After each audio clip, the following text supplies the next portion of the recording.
He finished a NASCAR Cup race at 10 p.m.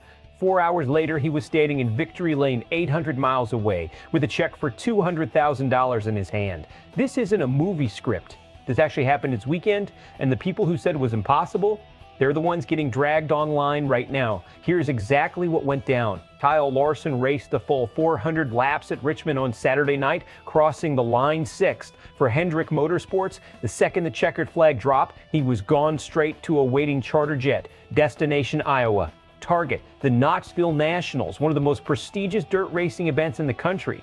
He landed in Pella, jumped into a police escort, and rolled into Knoxville Raceway just in time to skip his hot laps and take the pole in a sprint car. Then he led every single lap of the 50-lap main event and won the whole thing, his fourth career Knoxville Nationals title. Two completely different disciplines, two completely different cars. One night. To understand why this is such a big deal, you need to know Larson has tried this kind of double before and failed. In both 2024 and 2025, weather wrecked his attempts to run other combined events on the same day as NASCAR commitments. Those misses fueled a growing narrative that Larson was overreaching, chasing history he couldn't actually pull off. So when he committed to Knoxville preliminaries earlier in the week, despite knowing his NASCAR schedule might make it physically impossible to get there, critics pounced immediately. Why plan for a race you probably can't make? Why set yourself up to fail publicly for a third time? And something changed the entire equation. Rain. Delays at Knoxville pushed the schedule just enough to open a window Hendrick Motorsports had apparently been quietly preparing for all along. This is where it gets interesting, because what looked like reckless overconfidence was actually calculated risk management at an elite level. Behind the scenes, Larson's crew chief Cliff Daniels and Hendrick Motorsports president Jeff Andrews had built a contingency plan for this exact scenario: flights on standby, a police escort arranged, communication lines open with people already on the ground in Iowa. That's not luck.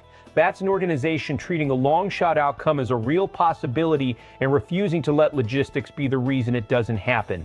The strategic gamble here isn't just physical, it's mental. Larson had to fully commit to Richmond, race a full Cup Series distance at a competitive level, and then instantly reset his mind for a completely different vehicle, different track surface, and different racing discipline, all within a few hours.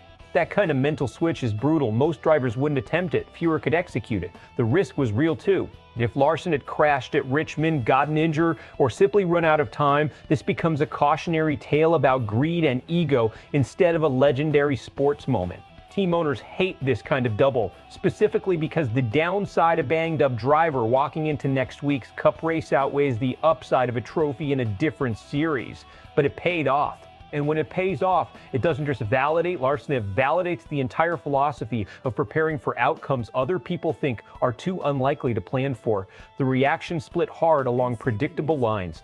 Racing purists and NASCAR loyalists who spent the week questioning the move are now walking it back, some more gracefully than others.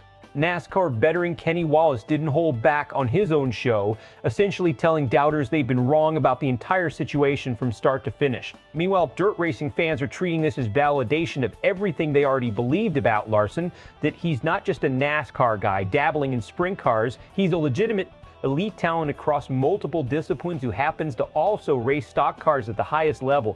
The contrast is stark, skepticism turning into stunned respect within a matter of hours. So where does this go from here?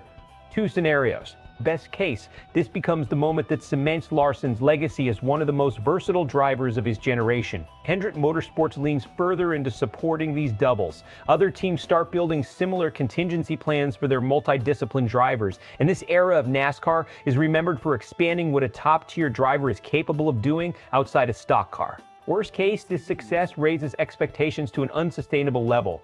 Larson attempts another double under tighter conditions without a weather delay bailing him out. Something goes wrong, fatigue, a mechanical issue, a scheduling conflict that can't be solved, and the conversation flips instantly back to reckless risk-taking. Especially if it cost him points or cost Hendrick a finish in a crucial Cup Series stretch. Rain saved this attempt. It won't always be there to save the next one. So here's the real question. Is this proof that Kyle Larson is simply built different, or is he one bad breakaway from a disaster that ends this whole double-duty experiment for good? Drop your take in the comments. Are you team let him cook, or team this is a crash waiting to happen? If you want breakdowns like this before anyone else drops them, make sure you're subscribed to SportsWire USA. We're just getting started.